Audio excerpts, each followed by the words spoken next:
Bonsoir, bienvenue dans Au Quotidien. Et Au Quotidien, la suite en ce mardi 7 janvier 2025. Et à la présentation ce soir, Laure Girard. Bonsoir Laure. Bonsoir Alexandre, bonsoir à tous. Qui est l'invité de votre journal ce soir? Françoise Bréheret est l'une des porte-paroles de l'association Cyclamen qui demande au Mans Métropole de sécuriser les travaux chronolignes au Mans pour les usagers des deux roues. Et dans la suite, Diana Higby nous propose du lyrique autrement avec son festival musical Le Mans. Et on parle de ses prochains concerts. Mais avant, on passe à l'actu du jour.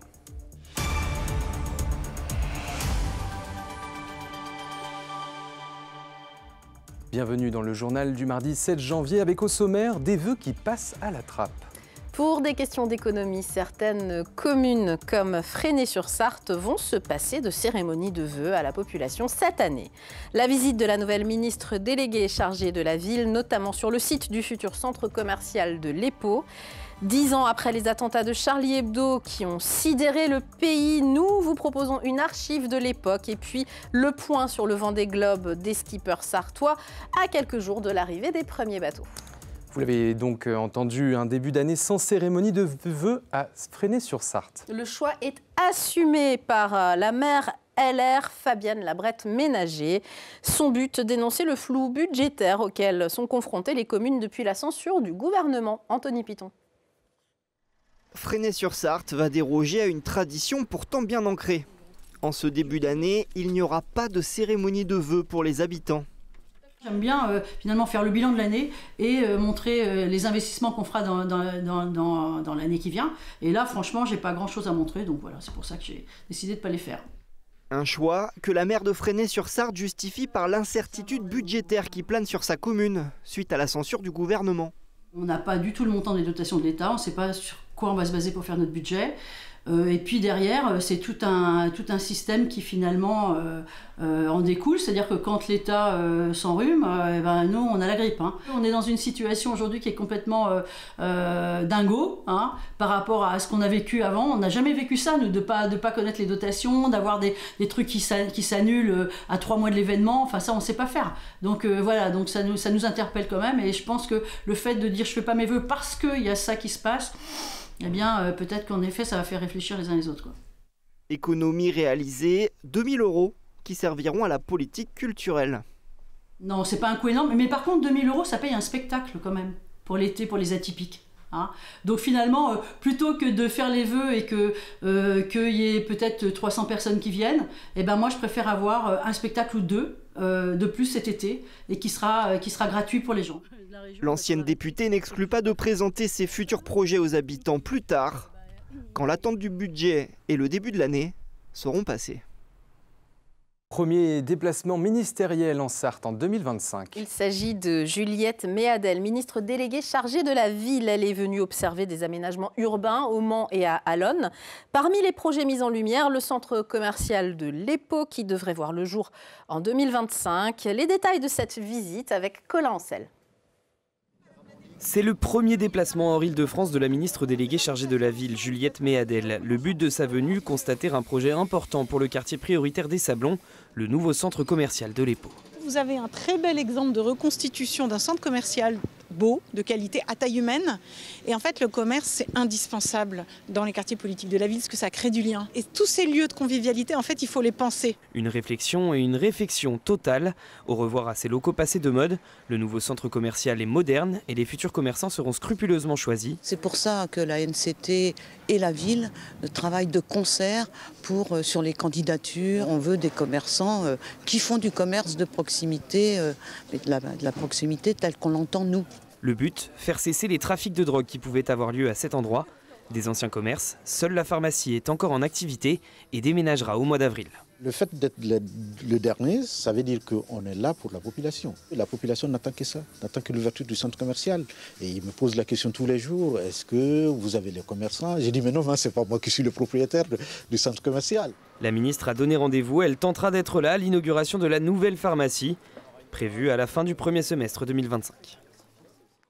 Ce mardi matin, plus de 200 élus étaient présents à l'abbaye royale de l'Épau pour assister à un séminaire sur l'ingénierie publique. L'objectif, présenter aux élus les services dont ils disposent pour mener les projets nécessaires sur les territoires, comme la rénovation des logements, la transition énergétique ou encore les mobilités durables, par exemple. Parce que ce n'est pas toujours évident pour les maires et les collectivités de savoir vers qui se tourner. Les services de l'État mettent en place une nouvelle plateforme Internet pour leur donner un maximum d'informations. Vous pouvez retrouver ces infos sur aide-territoire.beta.gouv.fr. On passe tout de suite à l'invité de notre journal, Françoise Bréauré, l'une des porte-paroles de l'association Cyclamen. L'association œuvre depuis 1993 pour promouvoir les déplacements à vélo au Mans et désormais partout en Sarthe. Merci d'être avec nous sur ce plateau. Pour les adhérents de Cyclamen, il est urgent de rétablir un minimum de sécurité sur les chantiers chronolignes au Mans. Vous invitez les Sartois à venir manifester samedi 11 janvier à 14h30, place de la République, donc au Mans. Pour quelles raisons exactement, Françoise ? Alors, en fait, donc merci déjà de m'inviter. Donc, en fait, on s'est rendu compte, ces travaux-là, ils sont connus depuis quand même très très longtemps. On a vu les réseaux de chaleur, déjà les travaux des réseaux de chaleur. On avait déjà alerté sur le fait que pendant les réseaux de chaleur, on avait des soucis pour se déplacer en ville. Et là, on voit qu'on se retrouve exactement dans la même situation qu'au moment des réseaux de chaleur, c'est-à-dire qu'on se retrouve à nouveau sans continuité cyclable, avec des suppressions, en fait, des aménagements cyclables sur tout le long des zones de travaux. Et c'est vraiment problématique parce qu'en fait, les cyclistes se retrouvent mélangés en fait, dans les circulations et c'est dangereux.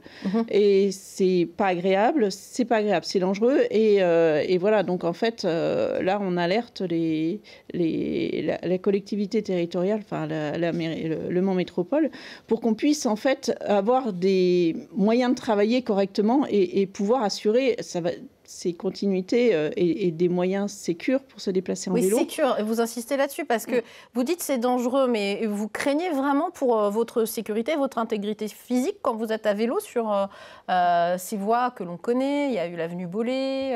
Voilà, on voit ces endroits où les travaux prennent beaucoup de place, effectivement. Alors, pour des gens qui n'ont pas l'habitude de se déplacer à vélo, oui. On a des gens qui nous ont dit on arrête de prendre le vélo parce qu'en fait, ça devient trop dangereux, c'est pas sécure. Des gens qui ont l'habitude vont se positionner comme il faut entre deux voitures et en fait, les voitures ne peuvent pas doubler. Donc, on peut avoir des fois aussi des gens qui sont un peu nerveux pendant les périodes de travaux. Et puis des gens qui n'ont pas l'habitude de se déplacer, qui là vont se détourner. L'objectif, en fait, dans ces zones de travaux, c'est de maintenir en fait les déplacements vélo pour éviter d'avoir plein de bouchons en fait.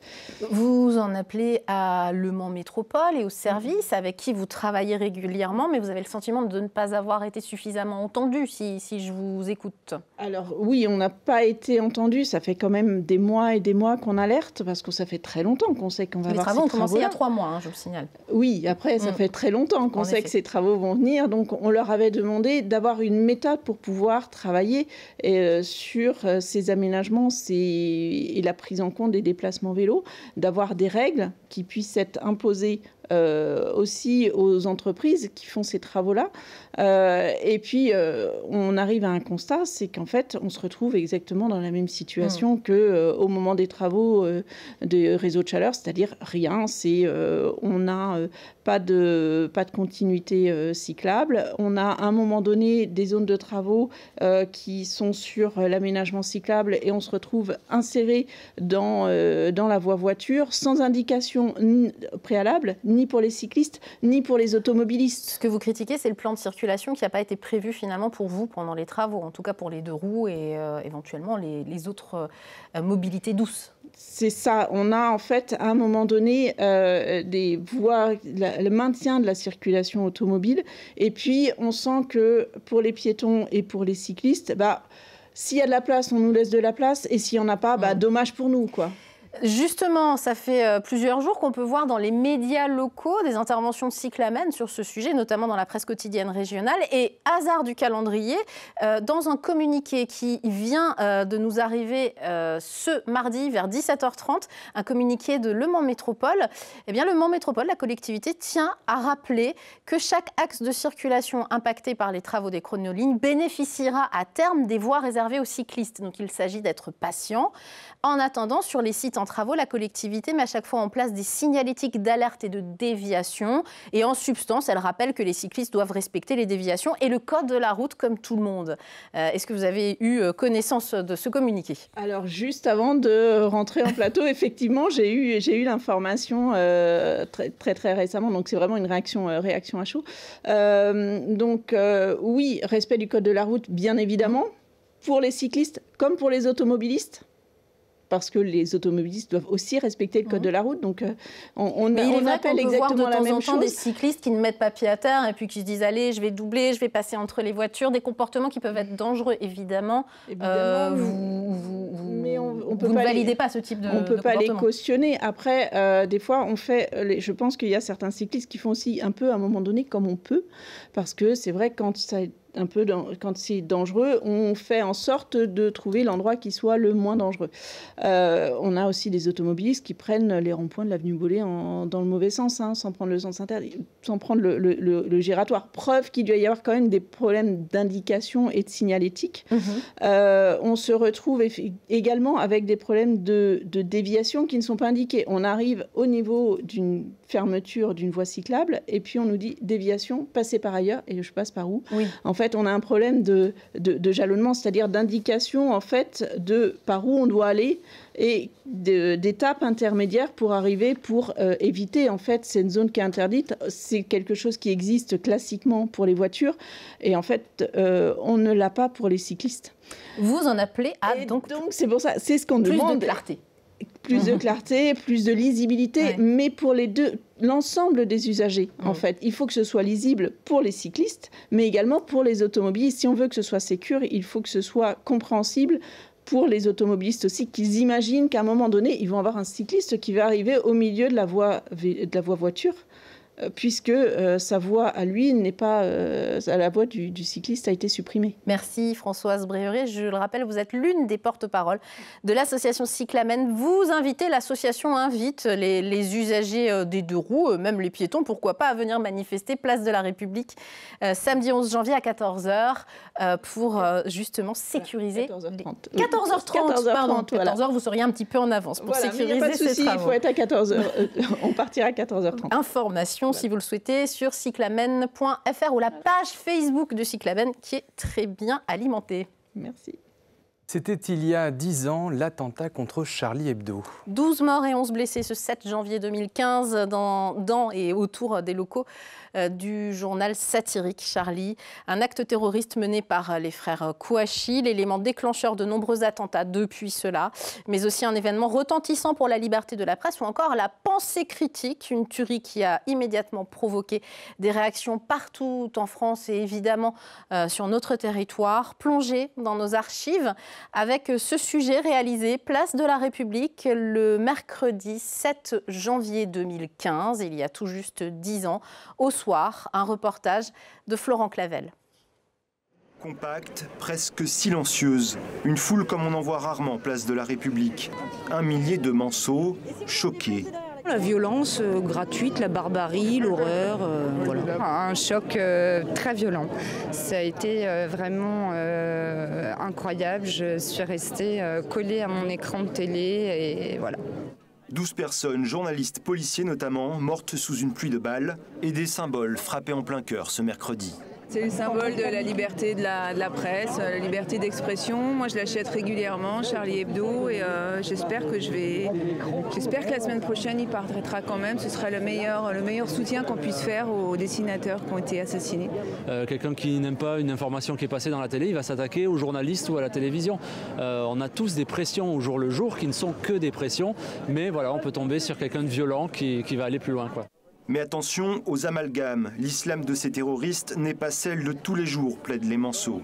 J'ai vu cet après-midi un musulman qui partage pas du tout ce qui s'est passé. Il faut faire attention, il ne faut pas qu'on stigmatise tous les musulmans après ça, quoi. Ce serait une grossière erreur. À 18h30, la foule se rend devant la mairie. Même sentiment de tristesse, même volonté de faire bloc face à l'horreur. Le drapeau en berne, la fraternité gravée. Une note plus légère avec des nouvelles du Vendée Globe, Laure. Les premiers, notamment Charlie Dalin, doivent arriver dans une semaine à peine, mais nos bateaux sartois de Romain Attanasio et Samantha Davis viennent, eux, de passer le Cap Horn. Pour Sébastien Marcet, ce cap symbolique devrait être atteint avant mercredi 8 janvier. Le point avec Alexandre Ferrer. Le Cap Horn, un point d'étape symbolique que Samantha Davis passe le 2 janvier. Ça clôture mon mer du Sud, qui était incroyable, j'ai adoré. Je suis presque triste que c'est fini ce tronçon, mais en même temps c'était tellement dur, c'est un soulagement aussi de passer le Cap Horn et attaquer l'Atlantique Sud. La skippeuse d'Initiative Cœur, actuellement en 13e position, se trouve au large de l'Uruguay. Romain Attanasio, lui, en 16e place, passe la frontière entre les mers du Sud et l'Atlantique le jour d'après, sous un épais nuage. Et une fois traversé... C'est on-off, quoi. C'est-à-dire on tourne le rocher, et là le vent dégringole, le soleil apparaît, la température remonte, mais c'est presque étonnant, quoi. C'est-à-dire que il fait 10 degrés de plus de l'autre côté du caillou, quoi. Ah ouais, c'est incroyable, c'est un changement. La mer s'aplatit aussi. Quant à Sébastien Marcet, il devrait franchir ce cap avant ce mardi soir. Le front va nous rattraper petit à petit, ça va forcir. La mer est relativement plate, il y a les bonnes conditions pour aller vite. Pour Romain Attanasio et Samantha Davis, l'arrivée est estimée entre le 25 et le 30 janvier. Et on termine avec un record de fréquentation. Plus de 61 000 visiteurs ont poussé les portes des jardins de l'abbaye royale de l'Épau pendant la période des fêtes pour admirer le voyage lumineux et sonore dont c'était la 9e édition en 2024.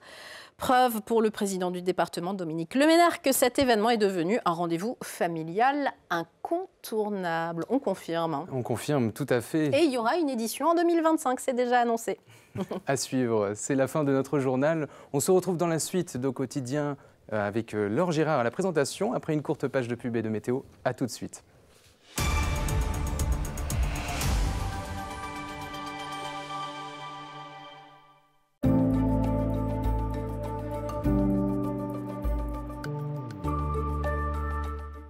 Bonsoir messieurs, dames, ravi de vous retrouver pour ce nouveau bulletin météo. J'espère que vous allez bien et que vous avez passé une excellente journée en notre compagnie. Alors pour votre soirée, des conditions météo qui resteront encore assez mitigées sur l'ensemble de notre département, mais pas que, ce sera également le cas sur nos départements voisins avec toujours cette perturbation qui amène encore de nombreux nuages et malheureusement encore des averses. Côté température, celle-ci évolue entre 6 et 8 degrés avec 6 degrés à Vendôme ou encore du côté de Tours, idem pour la Flèche, 7 degrés au Mans, Laval ou encore pour Alençon. Concernant la journée de mercredi, malheureusement, le temps sera toujours propice aux activités en intérieur et c'est dommage pour cette journée des enfants. Côté température, vous le voyez, elles évoluent entre 4 et 6 degrés, même 3 degrés du côté d'Alençon, 4 degrés à Mamers ou encore pour Laval, 5 degrés au Mans, pour la Flèche ou encore du côté de Sablé-sur-Sarthe et 6 degrés à Blois ou encore du côté d'Angers. Pour la suite de votre journée, malheureusement, sera sensiblement à la même situation avec toujours de nombreux nuages, des averses. Le parapluie restera par conséquent l'accent indispensable pour ce milieu de semaine. Mais regardez les températures qui, grâce à cette perturbation, vont légèrement remonter entre 9 et 10 degrés. On repassera même un petit peu au-dessus des normales de saison avec 9 degrés pour Sillé-les-Guillaumes, 10 degrés au Mans. Concernant la journée de jeudi, ça va légèrement s'améliorer avec un tout petit peu plus d'éclaircies. Alors peut-être encore quelques petites averses, mais plutôt passagères, et les températures qui, elles, évoluent entre 6 et 10 degrés au meilleur de l'après-midi. Et pour la journée de vendredi, ça va de nouveau se dégrader avec une perturbation à nouveau plus active et les températures qui auront tendance à baisser entre 4 et 6 degrés. Mais on affinera tout ça lors d'un prochain bulletin météo. Je vous souhaite de passer une très bonne soirée et je vous dis à très vite pour un nouveau bulletin météo.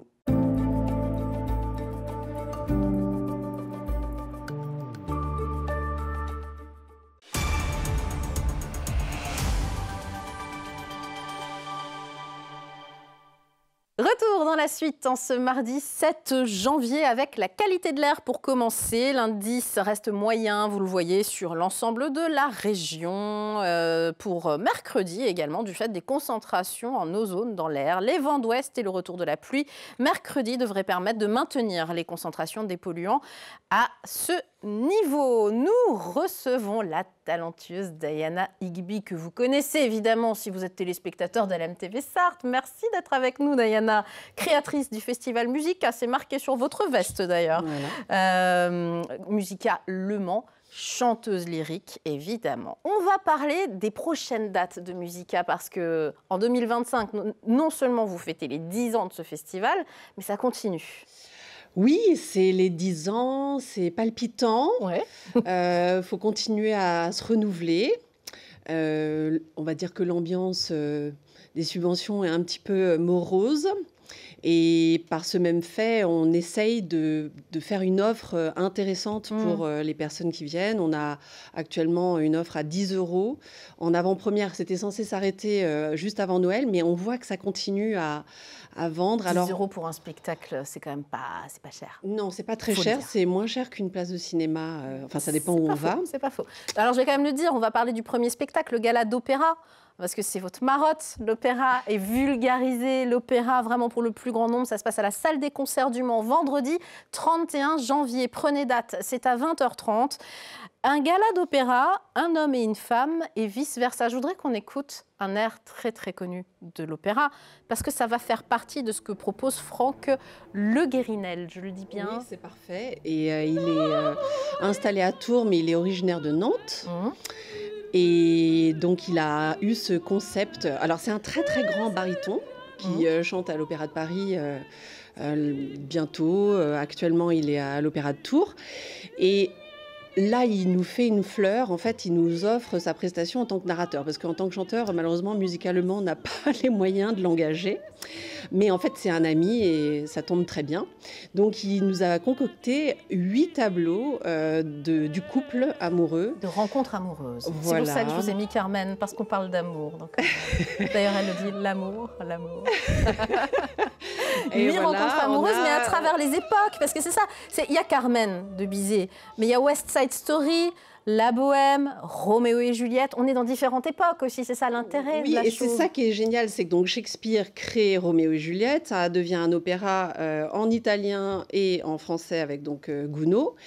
Et c'est devenu West Side Story. Donc c'est une histoire éternelle. Et c'est ça que j'adore avec l'opéra, c'est que ça reste dans nos cœurs, parce qu'on continue, heureusement, à tomber amoureux. Et puis, voilà, on part dans la rencontre, le feu amoureux, les tristesses, les trahisons. Et on revient sur quelque chose de joyeux.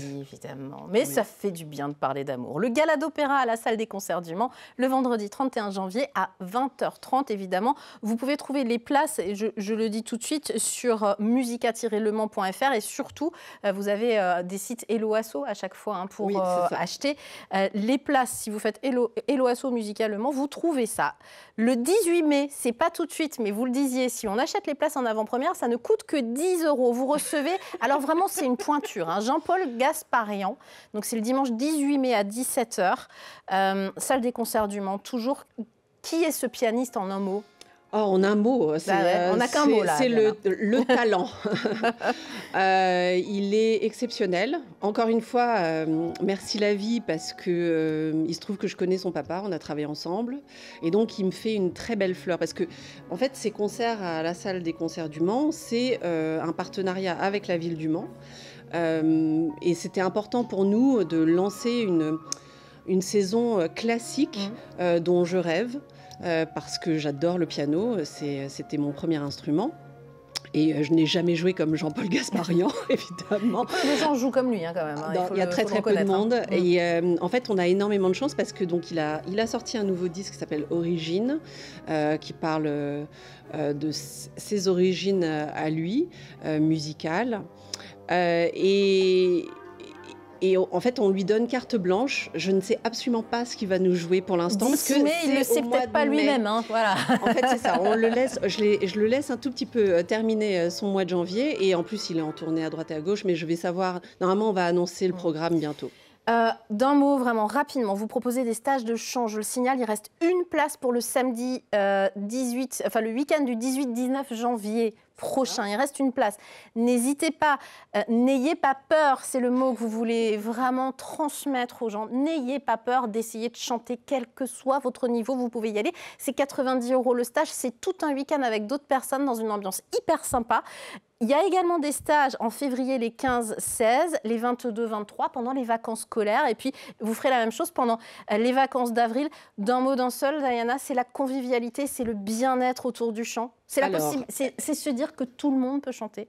Alors, tout le monde peut chanter et surtout, si on vous a dit un jour que vous ne pouviez pas chanter, que vous chantiez comme une casserole, que c'était nul, que sais-je, parce que les gens peuvent être très méchants.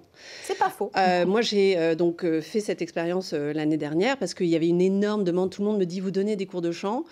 Et malheureusement, je n'ai pas le temps. Mais le format stage est palpitant parce que donc on a tout. Vraiment la gamme entière, c'est-à-dire la personne qui n'a jamais chanté de sa vie entière et la personne qui prend des cours de chant et qui fait de la chorale et qui s'y connaît un petit peu et qui même peut chanter des airs d'opéra. Et on apprend tous les uns des autres. Et particulièrement, j'ai en tête une personne qui s'est dépassée à tel point, en fait, ça faisait des années qu'il cherchait à réussir à faire quelque chose. Et il a pleuré juste après avoir terminé son air. Et d'autres personnes qui, en fait... c'est incroyable qu'on leur ait dit un jour qu'ils chantaient pas bien. Parce que si on a ça dans son cœur, en fait, on a quand même un petit timbre de voix. Et c'était magnifique. Et des grands talents. Et c'est là où on se rend compte que finalement, la musique à l'école, c'est important aussi.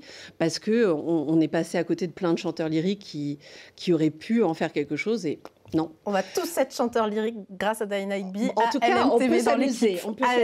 On va faire ça, un de ces 4, un stage tous ensemble. Merci mille fois Diana Higby de proposer le lyrique autrement et de décomplexer vraiment les Français et les Sartois vis-à-vis du lyrique. Merci. Et les infos, alors n'hésitez pas à aller sur la page Facebook Musicalement, je ne l'ai pas dit tout à l'heure, mais la page Facebook est très complète. Allez, on joue pour terminer. Vous pouvez gagner 2 places, rien à voir, pour le Geek Life Festival les 18 et 19 janvier. Envoyez un mail à jeu@lmtv.fr en indiquant votre nom, votre lieu de résidence, un numéro de téléphone pour qu'on puisse vous appeler si vous êtes tiré au sort. Cette année, les invités exceptionnels du Geek Life sont Hélène Rollès, la Sartoise, Jackie du Club Dorothée ou encore le youtubeur Le Bouzeux que les plus jeunes connaissent très très bien, beaucoup moins les gens de ma génération. Voilà, tout de suite, c'est l'ami Bruno Palmé de Plus Belle ma Sarthe qui nous emmène ce soir à Torigné-sur-Dué.